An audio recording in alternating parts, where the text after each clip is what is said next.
Hello, everyone. Welcome to Next Big Future. I have my good friend Randy Kirk with me, and we're going to talk about things that Tesla AI, XAI, and a trillion GPUs. Elon Musk talked about a trillion GPUs, and then he also talked about making a Dyson sphere, or at least 1% of a Dyson sphere around the world. So let's go over a few slides, and then we'll discuss that in detail and what it all means. So let me get to the right one.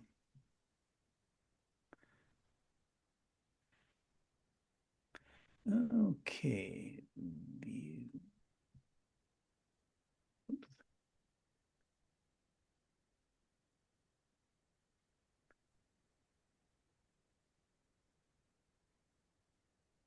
Okay. So Elon talked about getting a trillion GPUs. Really talking about XAI, but his companies all kind of merged together, so some of it would be going other places. This is a picture of the sun, and for people who don't know, there's something called Dyson Sphere.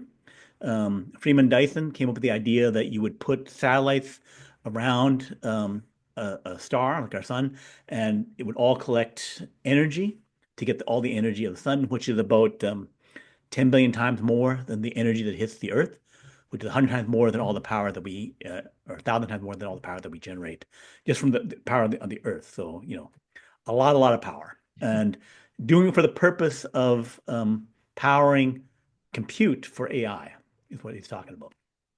So first he talked about, that they're going to expand Tennessee to 1 million GPUs. So right now they have 100,000. They're installing another 100,000, get to 200,000 GPUs, largest AI data center in the world. And now they're saying going to go to 1 million GPUs, further expanding that, which I think might happen by the end of next year, that they get to 1 million GPUs, which is a lot because then that's going from like 150, 200 megawatts of power up to maybe 2 gigawatts of power in order to achieve that So, thing. so apparently, I mean, he's already got the other 100,000 on the way, right? So he's got the Right. 100,000 running that he Mhm. got up in this amazing amount of time. Then he Yeah. said he sat down and he had another 100,000 on the way. Then he sits down with Jensen the other Yeah. day and he says, "Hey, Jensen, I want to go to the head of the class. I want to be number one. I want you to Yeah. serve me first." And so apparently he wrote him a really big purchase order. Yeah. Well, he paid $1 billion for a little over $1 billion for expedite fee. So Right, like, here's $1 billion to get them to me faster. right. Right. Right. And then through further in the discussion, they talk about, just getting to a measly 1% of a puny Kardashev type 1 civilization. So Kardashev type 1, so for people who don't know, Russian, I think Russian guy, who came up with the idea that all the energy that hits the planet Earth is Kardashev type 1. If I get all the solar power that hits the Earth, that is that. So that's, I think, like 100 petawatts or something like that. And we're at 100 terawatts right now for the world. So basically 1,000 times more.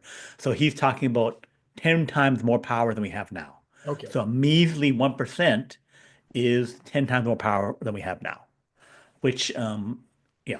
And that's but enough for, a trillion things. So I say that this will be Mars AI planet because I've talked about making data centers on Mars. Right. So space, uh, you know, 1 million times more resources, easily energy and and materials in the asteroids, on the planets, all that kind of stuff.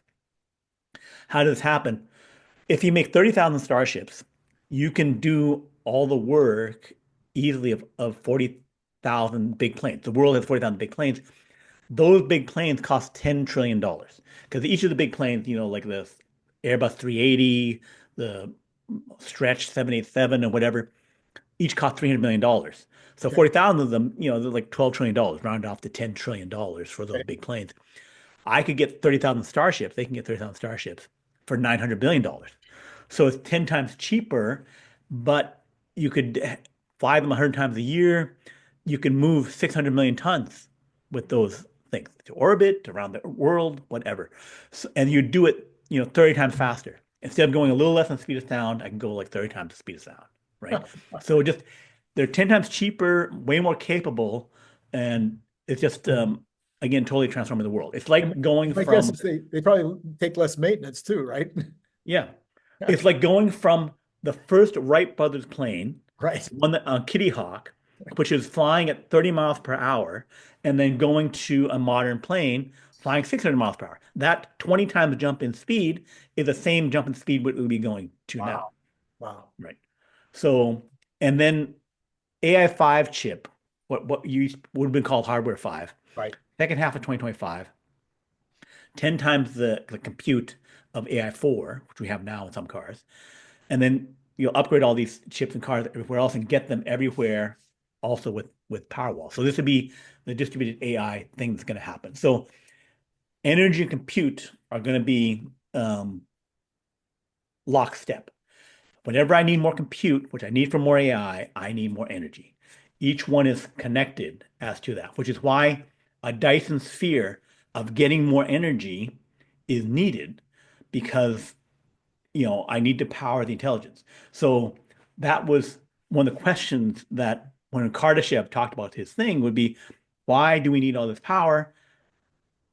Any advanced alien civilization would need the power to power intelligence, which is AI.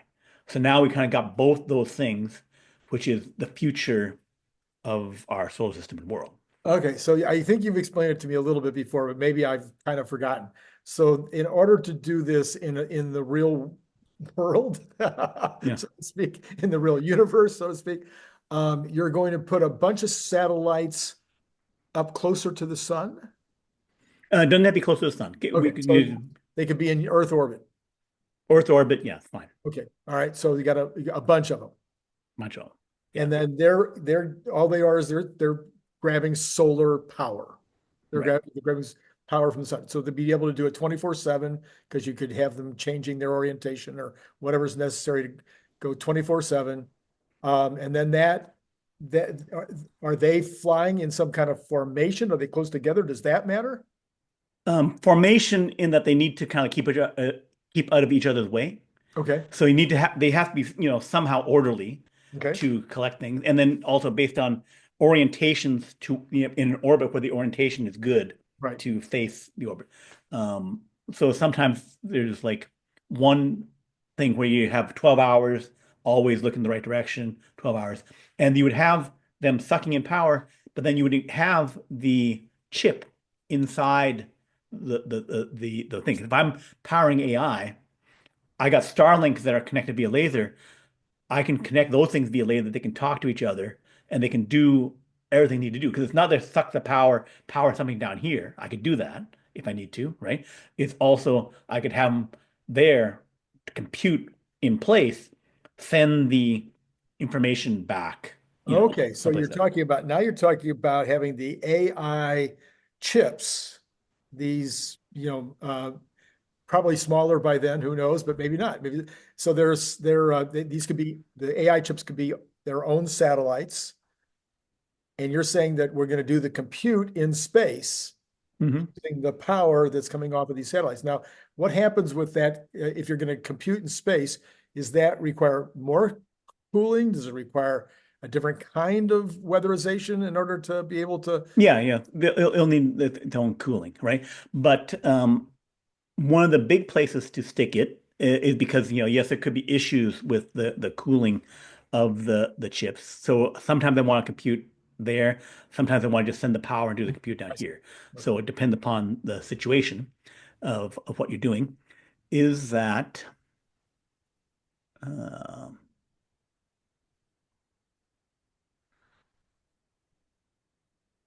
so I have an analysis of I have this thing going from the dawn of man to galactic civilization. I did a video about this about a year, 2 years ago. Okay. So measuring progress from 2001 dawn of man to this is a look at the Dyson sphere Okay. of everything around the star computing. It wouldn't be that close, but Uh-huh. it'd be further away.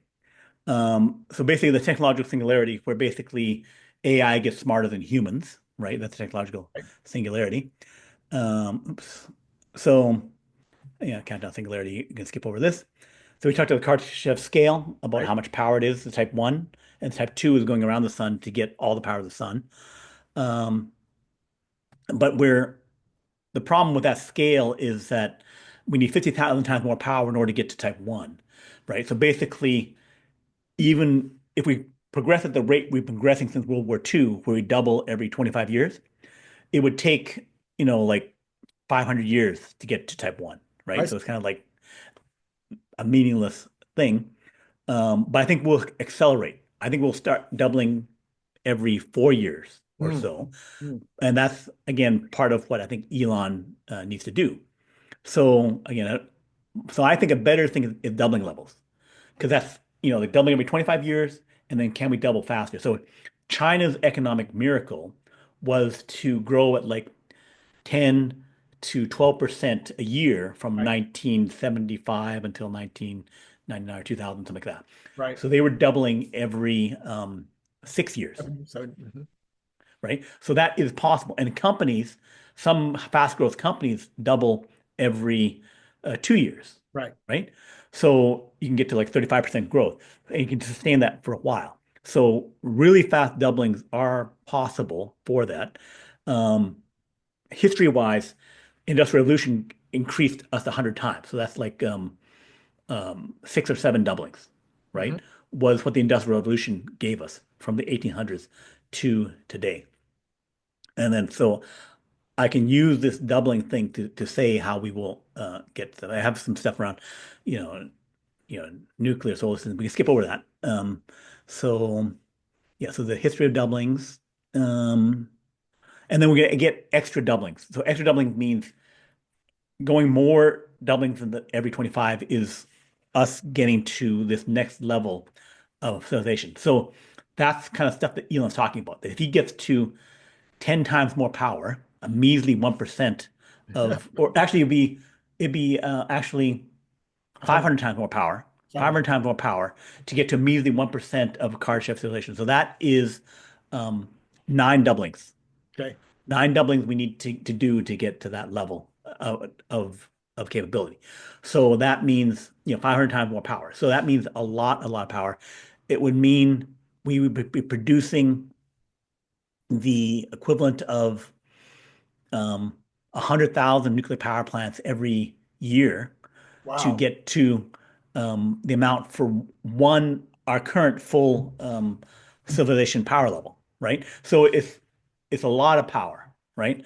And that's why making all this solar for the sun at scale, if they stick it all on Mars, because Mars is smaller than the Earth, but like land mass is about on the order of 4 times as much as the United States. Okay. I think ballpark around that. So if you covered it with solar, then you could get the equivalent of maybe 10% or maybe 5% of all the power of the Earth.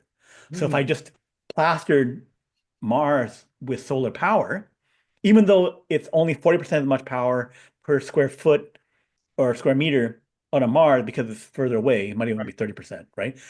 And smaller mass, I could get to well over 1% of the solar power of the Earth by covering Mars with solar. And there'd Okay. be no zoning laws, there'd be no whatever. I can just like make a factory, boom, boom, boom, more stuff. There's no lakes. I don't have to worry about it. I can just like boom, cover everything there with solar, right? And I don't worry about the inefficiencies because I get my 1%, right? I could probably get even 2%, but I think 1% be easy. I wouldn't even have to cover the whole thing, maybe half or a So, quarter. so, so Brian, all of these methods for getting this massive amount of power on Yeah. Earth in order to make AI happen seems to me that shouldn't we be working like 4 times? Because all of these seem fairly large, relatively expensive, I mean, even though they might be cheap compared to 10 years ago, they're still expensive. A lot of resources being used up. I know that we are. So when I ask this question, I'm not just I'm trying to learn a little more about it. Isn't becoming more efficient going to be a lot better way to go with regard to these data centers? Whether it's the wiring, whether it's the way that the data chips are. I mean, I know Jensen has talked an awful lot about them already Mhm. being a lot more efficient, the Blackwell being more efficient than the previous one. Yeah. So efficient, it would seem like we would really want to get these things efficient. Right. So you will do both. Okay. You will make them more efficient and you'll make more of them. Just like the current chips are way more efficient than the old vacuum tubes, right? Mhm. You'll be doing that in place, but your demand is So so infinite that even though I make them, I hard code everything. There's no, the chip itself thinks like a large language model. It's got transformers inside. There's companies working on that right now where it'd be 200 times more efficient, right? And the B200 will be 5 times more efficient than the H100. So everywhere they're getting more efficiency, still not enough. So I get that. I go to 100 times. I still want to go from 100,000 to a trillion things. I still want to have that power. a, a 10 million times more, right? Okay, so if we're going to do this in space, have you plotted? Has anybody plotted some kind of an idea of how many satellites it's going to take to get this done? Um, if you were to do, say, a megawatt per satellite, and if I wanted to do a terawatt, which is like 1,000 nuclear power plants, um, I think about the power of China or something like that, then you would be looking at a million satellites, A million a satellites. million 1 megawatt satellites. You need to have that, right? And how big are Um, those? How big are those satellites? Megawatt, I think you'd be looking at a megawatt would probably be quarter of a football field, quarter of a football field area. And that's unfurled. So how Unfurl, unfurl. when it go when it's in this in the Starship, would it It'd be be all, it'd be stacked up. It would be like, IKEA furniture. It'd be 10 times smaller. It'd be okay? coming out. So Anything yeah, you could get a bunch of them on a Starship. yeah, about 100, 200. Yeah, About 100 or 200 on a Starship. So, yeah, but you still be talking about a lot of launches to get to a million of these babies out in space, right. So it's a good thing that the Starship is fully reusable. right? So now, would you put these? You said you could put them anywhere, right? So you could really put them in deep space, so that they're Yes, no longer really an issue for the folks with their telescopes. right. Yeah, you can put them out in deep space, and then you need to have the issue is that if it's further away in deep space, it's the issue of how do you transmit the power back if you were to transmit the power. But that's why those ones that are just like spreading out over there, like trailing behind us in the orbit, is that if you have the compute there, Yes, so I'm not saying back the power, I'm just like computing in place, yes, right? I'm getting power and computing, and then I'm sending the answers back communication wise, right? right, That's the same thing for Mars, is that I build this massive data center on Mars, cover the whole planet with data centers, where it's like factory, factory, factory, doubling, doubling, doubling until I fill up the whole planet. Then it's making the chips there. I bring the chips there. I compute, train my model for a year, and I send the answer back. I'm not sending power back. I'm just sending back the answer back. I'm making the model better, and I'll have other compute locally to generate the answers, right? But some places I can say, okay, if I don't need the answer right away, I can send it over, in a 30-minute call mm, over to Mars and say, give me really tough problem. Think about it for a while. Okay, crunch, crunch, crunch, crunch, crunch, and I give it back to you, a few days. Here's the answer. So yeah, using the whole system to compute, the whole solar system to all compute. right. And then in terms of making the solar panels themselves more efficient, my recollection is that that we have some real, at least to our knowledge, there is some science in terms of the efficiency of pulling in that solar power that we're already kind of up against the limits, aren't we? We're already like 95 or 90% efficient or something. Am I wrong? No, no, no. We're not at the efficiency levels yet. The broad mass produced ones are down at about like 25-30% efficiency. You can make them, 40-50% efficient, for if like want to launch something to orbit, and right now it's very expensive. But once I make it so cheap, where it's like it only costs me, $1 to launch a kilogram up to orbit, and this whole thing cost me only like, a few $1,000 to launch, then I don't going for maximum efficiency that cost me 10 times more. It's like, screw it. I just need good enough. So then good enough will be there, and I won't have efficiency. It's the volume matters more because efficiency wise, I do something insane. It costs me like 100 times more, and I got double the efficiency, right? I Yeah. got all these layers. Not worth. That's why we don't haven't done that for the ones on our roof. It's like I just need it good enough. I don't want to like not get it. If I can get some cheap efficiency, I'll do it. Yeah. But it's more about, you know, can I make it fill my roof for 12,000 bucks instead of 20,000? So there's some optimal point, where oh it's 6,000, but it's like 5 times worse. Well, that's no good, right? So Okay, Brian, this is a completely off the subject. Well, kind of off the subject because we're talking yeah, about starships launching. We're talking about yeah, starships going up and doing things, going to Mars, whatnot. But I have to admit that I spent a lot of time in my bed the other night thinking about Starship. This is not good. And, and what I was thinking about is when Starship lands. So, okay, so Starship lands in a field and it lets a bunch of soldiers out and they unload their tanks or whatever, they unload their drones. Okay, the bots, the Optimi unload the drones. There's no humans at all. But yeah. anyway, it lands in a field because that's what the Army has asked Elon to do. Make a Starship that can land in a field anywhere in 45 minutes, paying them $500 million to figure it out. Can the Starship relaunch from there without a booster? Yeah, it can launch without a booster. Oh, Yeah, okay. because the Starship itself, on a full fuel tank, can fly halfway around the world, right? Oh, It can go anywhere in the world uh, okay. with it. So it can.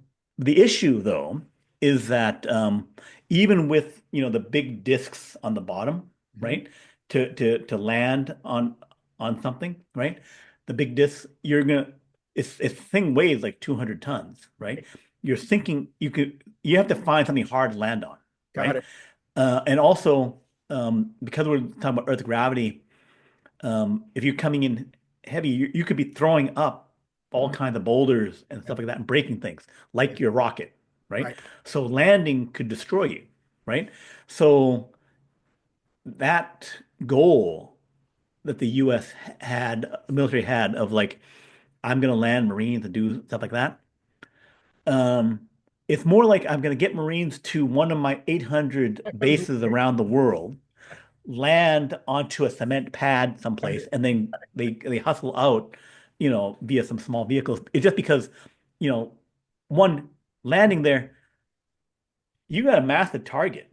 And now I've landed this thing, it's big equipment. It's like the size of a 40-story building or 20-story building, and someone, your enemy can just like pop something off, like your RPG into that thing Yeah, and yeah, blows it up. It's like that doesn't seem to work. Yeah, if you're landing there for some other purpose where it's not a hot zone, then right. what's the rush? So Yeah. it's I don't see a lot of cases where you'd want to do that. Okay. All right. And okay, so if you are landing on that pad though, you Yeah. can't take off from that pad and get yourself maybe up to a refueling situation, or how would you That's why you have the Mechaville launch towers. You got Mechaville launch towers everywhere everywhere? and I see. do fueling everywhere. Otherwise, I only have the fuel I landed with, which may be enough. Maybe I only had to fly, 1,000 miles or something like that to get there. And then, I unload and do stuff, and then I still have enough fuel I can take off again. I can start my engines again and take off. But then um, it's that landing pad has to be really good because what we saw, they Right. had that really Right. good cement pad, Yeah. um, the first launch, and that thing got ripped up, So right? you're saying 40,000, 50,000 of these pads all over the world with a Megazilla tower Yeah, and with a few, what do you call it? Mega heavy, refueling. Yeah. mega heavies ready to go, fueling facility, et cetera. I got it. Right, Okay. right, right, right. Which would It's just probably like be, airports. I was to I, say, I go air, way less than an airport. yeah, yeah, but I need something like an airport, to land with. The launch towers are like runways. Yeah. It's kind of Yeah. like that kind of thing. You're not going to land a Boeing in a field, a Boeing 747 in a field. That doesn't make sense, right? Yeah, I have to have at least some kind of landing pad, and they have some things. Oh, we make a landing pad and make a special plane, and we land there. I guess you can do it, but it's like if you have this kind of capability, who the heck are we fighting? I know, right? I know. Like China could be no match, right? And it's like you're saying, oh, we're fighting someone from Mars. Like, okay, we're gonna put people on Mars, and then we're gonna start a war with Martians because we put them there. It's like it's all insane. Like, why should we be fighting? One, we're gonna have 1,000 times, a million times more resources.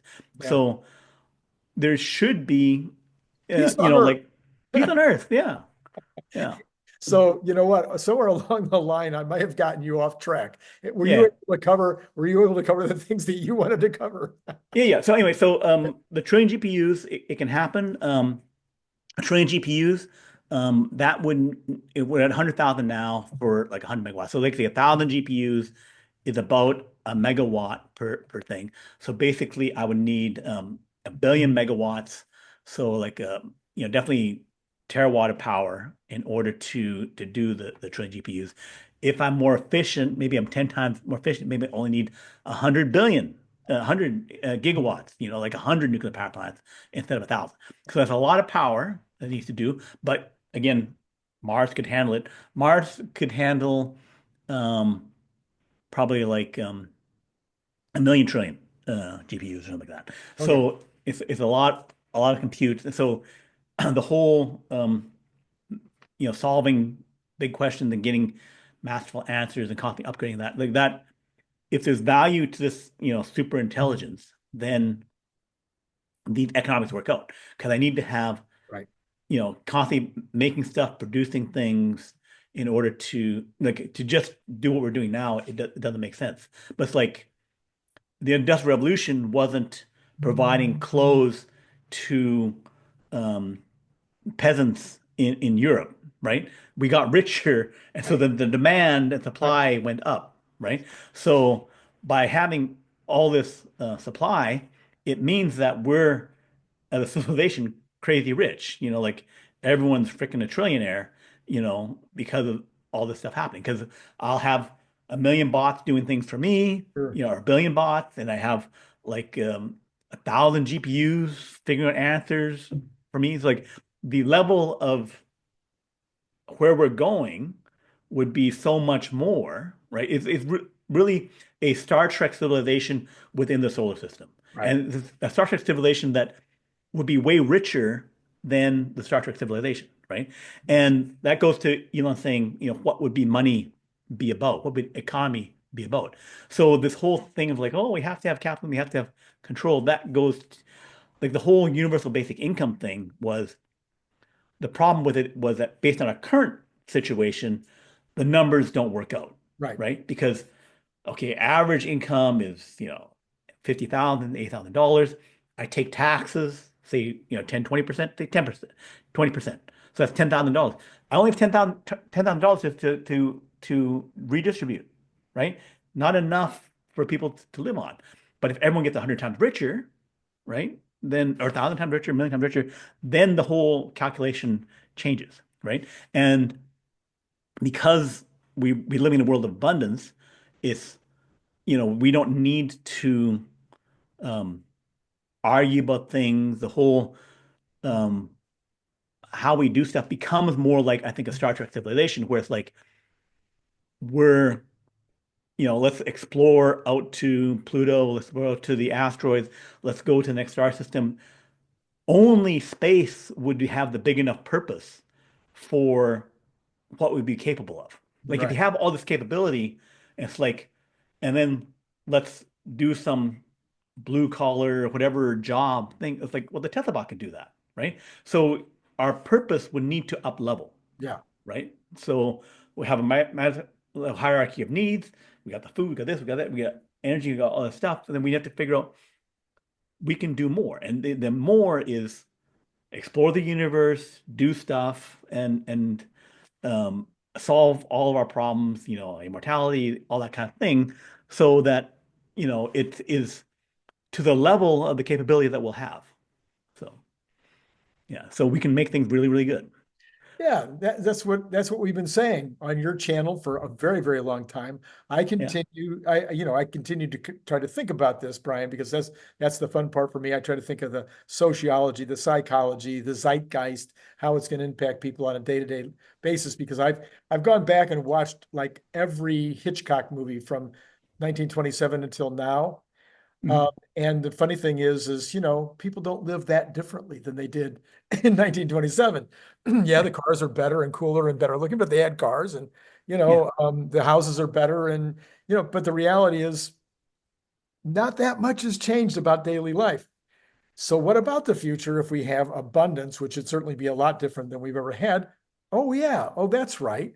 Only 5% of the people in the world had abundance, Mhm. anything like remotely like abundance in the 20s. And now it's more, let's say in the United States, at least it might be 70% or 80%. So, but what I think about is in this next thing, like you're talking about, where everybody would, and Elon has talked about, where everybody would probably have their basic needs met because food and shelter and stuff would just not be that expensive. There's still going to be, there's still going to be places where there's going to be limited resources. Mhm. So my favorite example is there's only so much beach property. Mhm. There's only so much great mountain property. There's only, the ones with the great views or the great snow capability nearby for skiing. There's only so many top football players that you want to go watch in a stadium. Mhm. So there's the limitations that I think we're still going to fight over or be willing to pay money in order to beat out my neighbor to get the tickets. Um, Mhm. those are the things I see as being the things that'll be up for grabs. Yeah. So I'm not so sure that those things will stay static, and it will be different. One that it'll change as month to month, week to week, year to year, things change. It's just like what's the favorite YouTube channel personality, um, those kind of things. Like, Me. right, right. But PewDiePie, Joe Rogan, that kind of like what is the world attention to, and then it can shift. The popular pop star could be Taylor Swift now, was the Beatles before. It's these things will kind of move around. And it's that just like the most popular YouTube channels are delivering value to people, right? Everyone's creating and delivering value to people, and those are the ones that are successful. So similarly, in that future world, if everyone has abundance, it's still about how do I find unmet needs? How do I find pain points, and how do I make things better, deliver more value, things, and deliver value to people? So that is still what people want, is to get that. And also for entertainment and for achievement, it's like if so many things can be made, then um what it's the experience that becomes the thing. The travel becomes the experience. Like the rich people, it's like, okay, now the billionaires, they go and they experience some amazing thing. Mhm. More people can experience those things, and it's also the first to do something. Like the billionaire Jared Isaacman, now a NASA administrator, Yes. Jared Isaacman, he went and did a first moonwalk, Right. sorry, spacewalk, Spacewalk. right? So doing things, having experiences, I think will be the kind of the thing that people want to do, and also like making the achievement. Like say curing another cancer, curing some disease, and eventually all diseases will be cured, and then it'll be like, and then it should be all about building and creating and doing the great good. Yeah. All right. Mhm. Yeah. So it'd be a good world, a good old It is abundance, going to and be a very good, it's going to be a better world. It's pretty good now. pretty good now. Yeah, Yeah. yeah. But it'd be shockingly fast how much better it's going to be getting. So I think everyone needs to stay positive about that. And the speed with which things could be delivered, I think is looking really good in terms of like, going to a million GPUs end of next year. That's up like 10 times from where we are this year, up 10 times from last year. That means in maybe 3 years we can be at the billion GPU level. It's just like it's going to be so fast, and things are going to be the transformation is going to be shocking. It's like the horse-drawn carriage to the car world. Like the picture of it, like Right. like 10 years, Years. like 1912, 1920, something like that. Just like boom, it's gonna that kind of change, which was what um, Peter Thiel talked about. You know, Mm. we had AI, sorry, we had the internet, we had computers and that kind of thing, but we didn't have flying cars and a bunch of Oh, other those, things.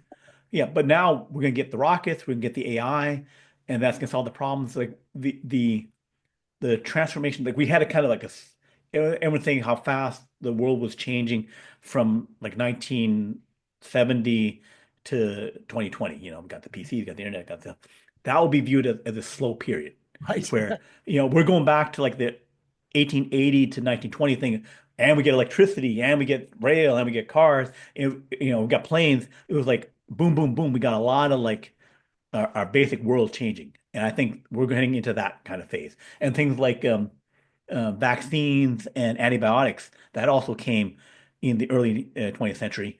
And it's like, you know, massive health changes. So like the whole, it didn't look that different is going to be now it looks quite different. Like between 2024, that movie, and then the 2033 movie, it's like, you know, people will tell.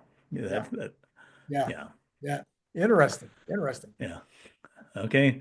So I think we have another video to do to talk about, you know, all the good news on Thursday to go with the ones that we have good news today, you know, for the future. Okay, So, yeah, all right. We'll look okay, forward to that. talk to you next time. Bye. Oh.